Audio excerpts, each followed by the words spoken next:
만장일치로 신속하게 피청구인 윤석열을 파면해 주시기를 바랍니다. 구치소에 수감해서 대통령이 국민들 다 저녁 드라마 보는 시간에 자 계엄 선포하니까 국회의원들 빨리 들어가서 계엄 해제 결의하라. 그건 국회의원들한테 통보한 겁니다. 어떻게 보면은요. 러시아와 우크라이나 전쟁을 보십시오. 이미 그 전쟁은 2014년에 크리미아를 반도를 점령했을 때부터 그 민족 간의 어떤 갈등을 이용해서 발언을 제한하겠습니다. 앉으십시오. 국회나 지방의회의 반국가적인 활동은 구체적으로 무엇을 말하는 건가요? 변호인들도 로봇가 아닌데 어떻게 그 다음날 준비를 하고 그 다음에 또 와서 변론을 하고. 변경하지 않겠습니다. 이상입니다.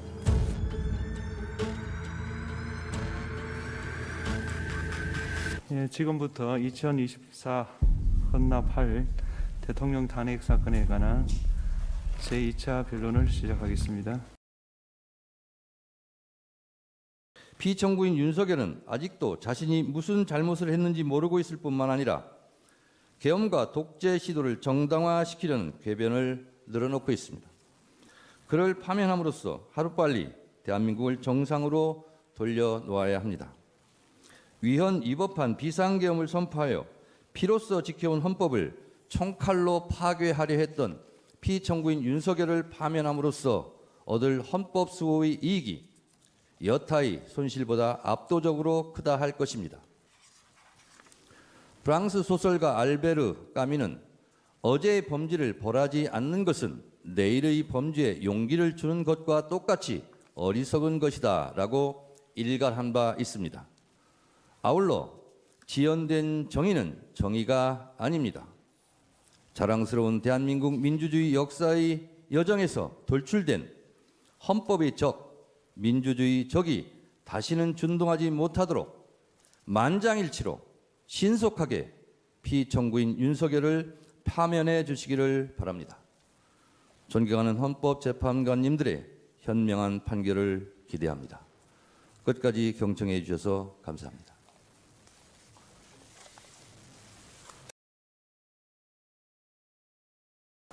대통령이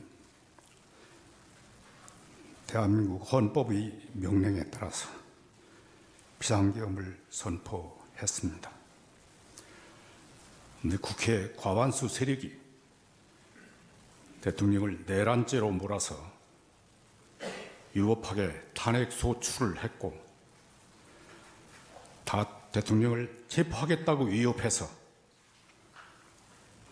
헌법재판소의 첫째 변론기일에 출석하지 못하셨고 또 자진 출석한 대통령을 구치소에 수감해서 오늘 두 번째 변론기일에도 출석하지 못했습니다. 그래서 피청구인을 대신해서 저희 대리인 3명이 탄핵 청구 이유에 대해서 답변하고자 합니다. 이 비상계엄은 정말 특수한 계엄입니다. 지금까지 이런 비상계엄은 정말 없었다. 뭐 영화에도 나오는 얘기지만 이런 비상계엄은 없었습니다.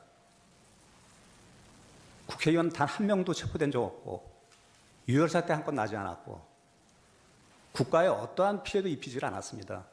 물론 이거로 인해서 국론 분열도 일어나고 뭐 여러 가지 적이 있었지만 그 분론을 일으킨 것이 누군가, 꼭 그게 우리의 책임인가, 그 부분에 대해서는 국회 측에서도 많은 생각을 좀 하셔야 될 것 같습니다.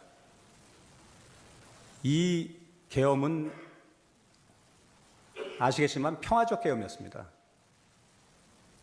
대통령이 정말 군인을 이용해서 단 한 명이라도, 한 명의 국회의원이라도 못 들어가게 막으려고 막았으면은 아마 그거는 논리와 상식일 겁니다. 어떻게 한 명도 못 들어가게 못 막았을지. 그게 국회를 갖다 저희가 기능을 마비시키고 국회가 그 헌법 위반으로서 기능을 제대로 수행 못하게 한 그 죄책이라고 말씀하시는 거는 그게 상식과 논리에 맞는지 국민들이 다 보고 계셨는데, 그리고 계엄 시작한다고 전 세계에다 다 공포하고서 대통령이 직접 텔레비에 나와가지고 2시간 만에 국회가 계엄 해제 선포를 했다고 계엄은 끝났다 이렇게 발표하는 그런 내란이 도대체 어디에 존재하는지, 그러한 계엄이 존재할 수 있는지 이것을 꼭 말씀드리고 싶었습니다. 이거는 뭐 대통령께서도 거의 수백 번을 얘기한 내용입니다. 아니, 세상에 2시간 만에 끝나는 내란이 있느냐? 비상계엄이 있느냐? 만약에 비상계엄을 갖다가 진짜 실시해가지고 군부 쿠데타처럼 그랬으면은 대통령도 바보가 아닌 이상은 국회 단전단수를 하고 어두워서 못 들어오게 만들어 놓고, 그 다음에 언론을 통제해서 사람들이, 국민들이 이런 상황을 하여튼 모르게 하고, 그건 지금까지 우리나라에서 있었던 모든 계엄 사건에서 공통되게 벌어졌던 일입니다. 근데 대통령이 국민들 다 저녁 드라마 보는 시간에 갑자기 전 방송국이 다 대통령 얼굴이 나오면서 계엄 선포한다. 자, 계엄 선포하니까 국회의원들 빨리 들어가서 계엄 해제 결의하라. 그건 국회의원들한테 통보한 겁니다. 어떻게 보면은요. 그러니까 1시간 반 만에 국회의원들이 정족수까지 몰려가지고 뛰어와서 이 계엄을 해제한 것입니다. 그 해제 과정에서 단 한 명도 드러낸 적도 없고, 그 사령관들이 무슨 뜻에서, 뭐 저희는 생각하는 바가 있습니다. 너무 그분들의 진술이 일치되기 때문에 어떤 시나리오에 맞춰가지고 이런 진술에 대해서 어떠한 뭐 반대급부라든지 뭐 연금, 군인들은 제일 두려워하는 게 연금이 사라지는 거라 그러답니다. 그렇게 들었습니다. 이건 뭐 제 추측이기 때문에 제가 감히 팩트라고 말씀드리지 못합니다. 근데 그 진술 부분들이 다 하나씩 쪼개져 가지고 군인이 들어가서 실제 헌법기관인 국회를 갖다가 마비시키는 내용을 갖다가 실제 정말 있었을 수도 없고 말한 적도 없는 내용인데, 그 부분에 대해서 인무라도 맡은 듯이 한 토막씩 이렇게 진술을 했습니다. 그 진술들은 헌법재판 과정에서 반드시 탄핵을 할 것이고요. 그분들이 왜 그런 진술을 했는지 그거는 분명히 밝혀질 것입니다. 그 전까지는 국회에 부여된 그 자율권을 이렇게 남용하는 정당이 없었습니다. 국회를 장악한 민주당이 탄핵 소추를 22번을 남발하면서, 그것도 야당 대표의 범죄 혐의를 수사하는 검사들, 방송에 관계된 방통위원장, 장관들 무차별 탄핵 소추를 하고, 국가의 정상적인 운영을 방해하고 국민의 어떤 안보라든지 국민 생활이라든지 이런 걸 위한 예산을 무분별하게 삭감을 하는 이렇게 주어진 권한을 남용하는 정당은 없었습니다. 따라서 이런 지금과 같은 상태에서 또다시 우리 재판관님들께서 그것은 국회의 자율권에 부여된 것이다라고 인정을 해주신다면, 앞으로 여소야대 국회가 되면 항상 선례를 따라서 주어진 탄핵소추권을 가지고 정권 탈취를 위한, 쟁취를 위한 수단으로 남발할 것이고, 정치는 불안정하게 되며 경제 불안정으로 이어지고 국민생활은 나락으로 가며, 그 다음에 행선지는 국민들이 흔히 말하는 남미 같은 그런 이상한 나라로 전락하게 될 것입니다. 제가 이 사태를 보면서 옛날에 읽은 책이 생각납니다. 히틀러 시대의 그 선전가들이 법률가들을 조롱을 했습니다. 법률가는 정치가 만든 현실을 미화하는 도구에 불과하다. 그 글을 읽으면서 굉장히 비참한 감정을 느꼈습니다. 이제 헌법재판소의 우리 재판관님들께서 헌법이 살아있다고 하면서 보여주셔야 되고, 87년 체제 헌법은 제왕적 대통령제가 아니라 국회 절대 우위의 헌법입니다. 이제 그동안에 우리 김대중 대통령이나 김영삼 대통령 그런 분들이 계셨을 때에는 자제를 했습니다. 주어진 권한이지만 자제를 했어요. 탄핵 사건이라고 하는 것이 한 국회 4년 임기 동안에 한두 번도 잘 안 생겼습니다. 이번 국회에 들어서 22건, 대통령 탄핵하고 난 다음에 또 7건 돼서 29건, 이건 정상적인 상황이 아닙니다. 이제 우리 재판관님들께서 이 규정의 해석을 바꿀 때가 됐습니다. 법사위에서 충분히 조사를 하고 그 국회의원들의 토론과 조사를 거쳐서 표결을 거쳐서 오고 해야지, 그러지 않냐고 지금과 같이 무조건 탄핵 소추하고 소송 기록을 수사사건 기록을 가져와서 그것을 이 재판에 원용해서 쓰는 것은 국정문란을 초래하는 것이고 헌정을 문란케 하는 것입니다. 재판관님들께서 이제 그 해석을 바꾸셔서 헌정이 제대로 운영될 수 있게 해주시기 바랍니다. 그리고 지금 시간이 없어서 지난번에 시간이 굉장히 짧기 때문에 지금 오늘 말씀한 것 중에 몇 가지만 말씀을 드리겠습니다. 지금 대통령이 반성의 기미가 없다, 뭐 이런 말씀하시는데 공소처는 수사권이 없습니다. 직권남용죄에 대해서는 재임 중인 대통령에 대해서 소추할 수가 없고 수사할 수가 없고 내란죄는 수사권이 없습니다. 대통령이 수사에 응하지 않겠다는 것이 아니라 불법적인 수사기관의 수사에 응하는 것은 법 질서의 책임을 지고 있는 대통령이 할 행위가 아닙니다. 경찰이 수사하는 경우에는 언제든지 응하겠다고 말씀을 한 바가 있습니다. 그럼에도 불구하고 불법적인 수사에 기해서 더군다나 그 경비단장의 직인을 위조에 감염해서까지 대통령을 체포한 것이 어떻게 당할 수 있겠습니까? 마무리해 주십시오. 이 사건은 탄핵소추 의결서에서 내란으로 규정이라고 했지만 폭동도 전혀 없었고 파견한 계엄군인 숫자에 비추어서 국회의 국회의 권능을 정지시키거나 할 의도도 없었습니다. 그리고 국가 비상사태에 준하는 상황이라는 것에 대해서 지금 우리 소추인단께서는 항상 전시 사변만 생각하시는데 러시아와 우크라이나 전쟁을 보십시오. 이미 그 전쟁은 2014년에 크리미아를 반도를 점령했을 때부터 그 민족 간의 어떤 갈등을 이용해서 신문 발언을 제한하겠습니다. 앉으십시오. 다음 순서 진행하겠습니다. 구체적으로 보겠습니다. 피청구인 측 계엄선포 행위와 관련해서 피청구인 측은 계엄선포가 문서로 이루어졌는지 국무회의록이 작성되었는지 구체의 국무회의 개최 시각, 장소, 참석 인원 등 내용과 관련해서 행정안전부에 대한 사실조회 신청 등을 통해서 밝히기로 하셨는데요. 아직까지 이와 같은 증거 신청을 하지 않고 있는데 뭐 특별한 이유가 있습니까?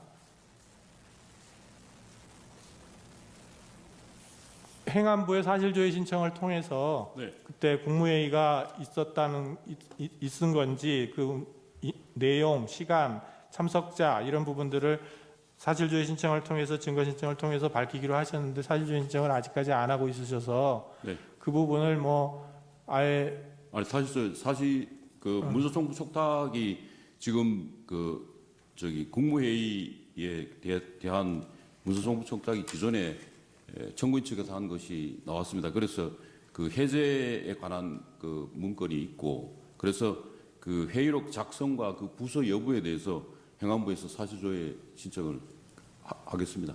예, 그러니까 그 부분을 지금 안 하시고 있어가지고 그래서 추가로 하겠습니다. 예, 그럼 그걸 바로 해주시기 바랍니다. 네. 그다음에 포고령과 관련해서 피청구인 측은 2025년 1월 14일자 답변서에서 이 사건 포고령은 당시 국방부 장관이었던 김용현이 작성했고 피청구인이 몇 자 수정했다 이렇게 답변을 하신 거죠. 피청구인 측에게 묻습니다. 네.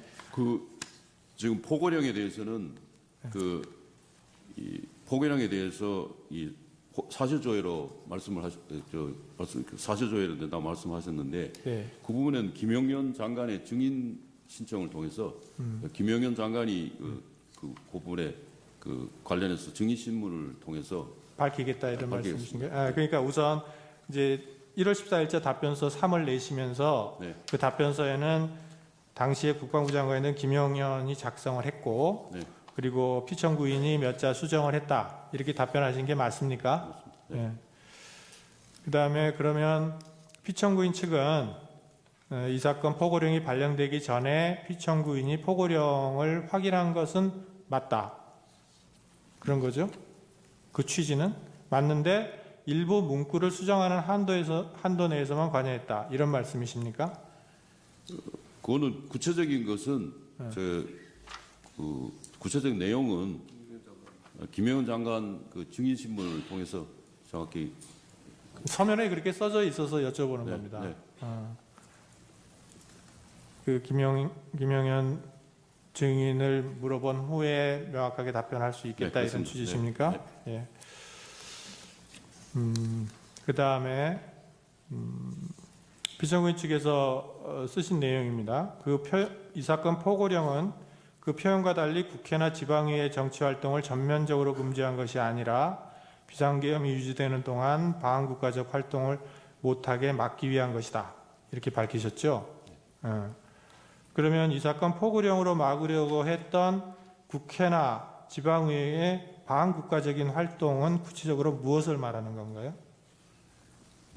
그 포고령에 관련해서는 그 지금 이 답변서에서 그 말씀드리는 것은 포고령 자체가 그 계엄 그 구체적인 포고령의 내용이라든지 구체적인 그 포고령이 작성된 거라든지 내용의 의미에 대해서는 추후에 그 증인신문이나 이걸 통해서 구체적으로 말씀드리겠습니다. 네, 그러니까 그 서면상으로 정치 활동을 금지한 것이 아니고 네.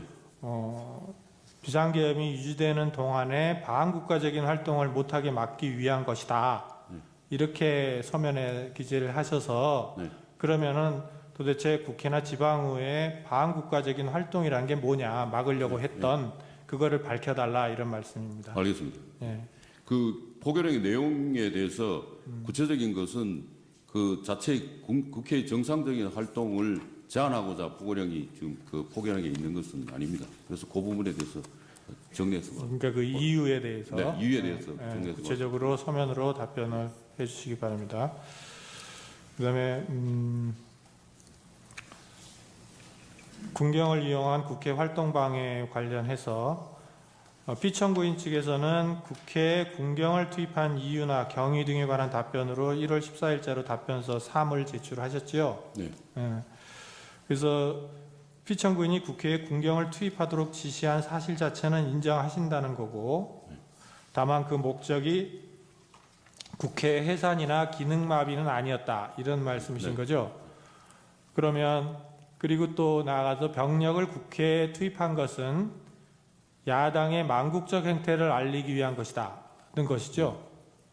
병력을 네. 투입한 거.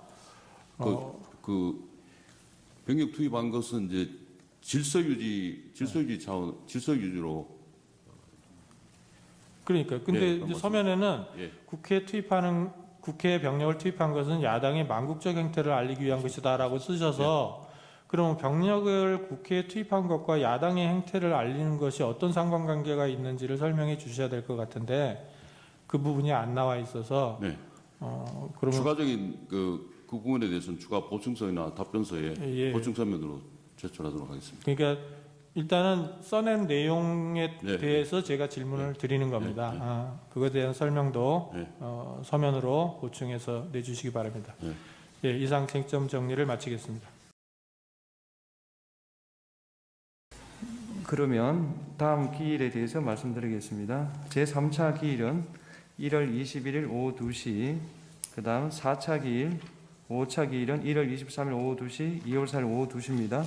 사무관은 피청구인의 송달 장소인 서울구치소로 다시 3차 내지 5차 기일 통지를 보내주십시오. 오늘 추가로 6차 기일을 2월 6일 오전 10시부터 하루 종일, 7차 기일을 2월 11일 화요일 오전 10시부터 하루 종일, 8차 기일을 2월 13일 목요일 10시부터 하루 종일 지정하려고 합니다. 원고 쪽 청구인 측 의견은 어떻습니까? 예, 이견 없습니다. 피청구인 측 어떻습니까? 있습니다. 네. 지금 그 피청구인이 어제 체포된 상황에서 저희가 아침부터 저녁까지 이틀 간격으로 하는 거는 충실한 변론을 하기가 힘듭니다. 누가 봐도 일국의 대통령에 대해서 탄핵 심판을 하는데 아무리 형사 절차가 아니라 하더라도 피청구인에게도 인권이 있습니다. 어떻게 그 생각을 해보십시오. 1월 11일과 13일 같은 경우에 12일 하루가 끼어 있습니다. 아침 10시부터 저녁 10시까지 신문을 해버리고 나면 그러면 13일 준비는 저희가 그 피청구인 접견 가는 것도 참 힘든 상황이 돼 있지만 어떻게 변론 준비를 합니까, 재판장님? 예. 이거는 재판의 형식을 취했지만 실질적으로 누가 봐도 피고인의 방어권을 보장하기 위한 재판은 아니라고 생각이 됩니다. 적어도 신문 간격, 길 간격을 좀 넓혀주시고 더군다나 오전부터 시작한다면 오전 오후를 다 하고 나면 변호인들도 로보트가 아닌데 어떻게 그 다음날 준비를 하고 그 다음에 또 와서 변론을 하고 그렇게 하겠습니까? 예, 재판부에서 평의를 거쳤고 평의를 거칠 근거는 전례 그리고 2월 6일부터 하루 종일 지정한다는 점을 종합적으로 했습니다. 그렇게 하겠습니다.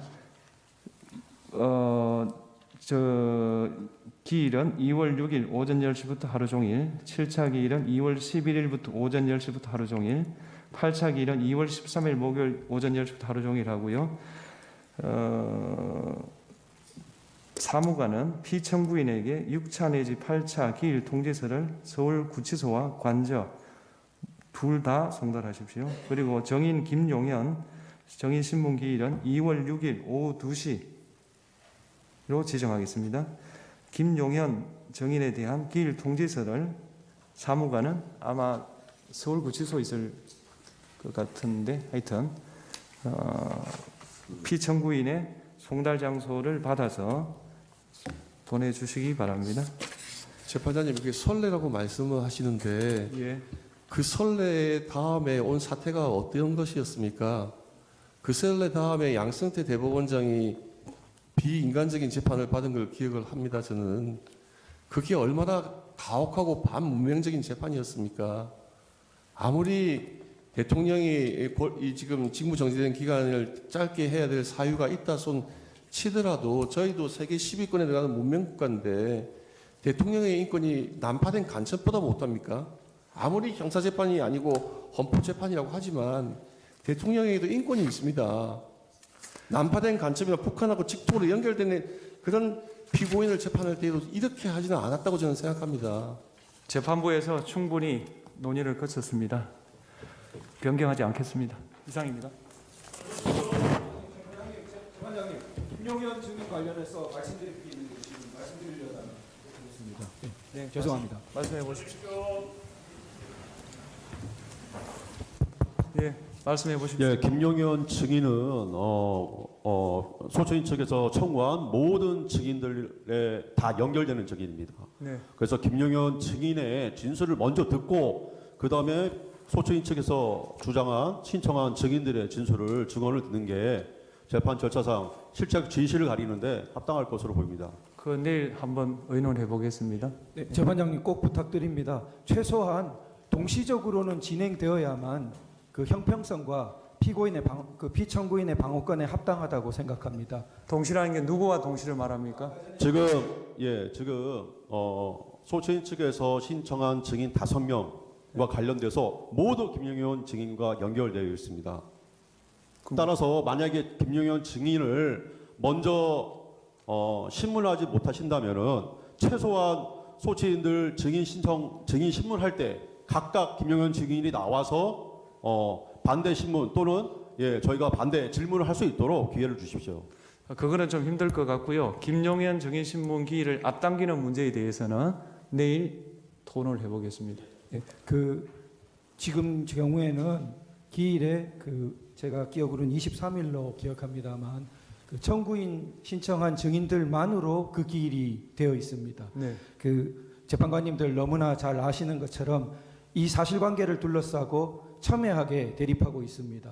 피청구인은 체포의 채자도 꺼내지 않았다고 언론에 많이 보도된 바 있습니다. 이처럼 첨예하게 사실관계가 대립하는 이러한 사건을 두고 더구나 대통령의 탄핵 사건을 두고 한 기일에서 청구인이 신청한 당연히 청구인 측 진술에 가까운 사람들만 한 기일 전체를 채우고 그리고 피청구인 측의 주요 증인으로 한 사람 신청하고 있는 김용현 증인에 대해서 그 기일에 동시에 반대적인 진술이 나올 기회를 허락하지 않는다는 것은 재판이 공정할 뿐만 아니라 공정하게 보이는 외관을 분명히 띄어야 한다는. 그러니까요. 예.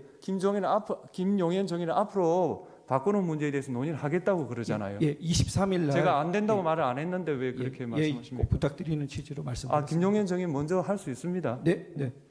예, 그건 논의해 보겠습니다. 마치면 되겠죠.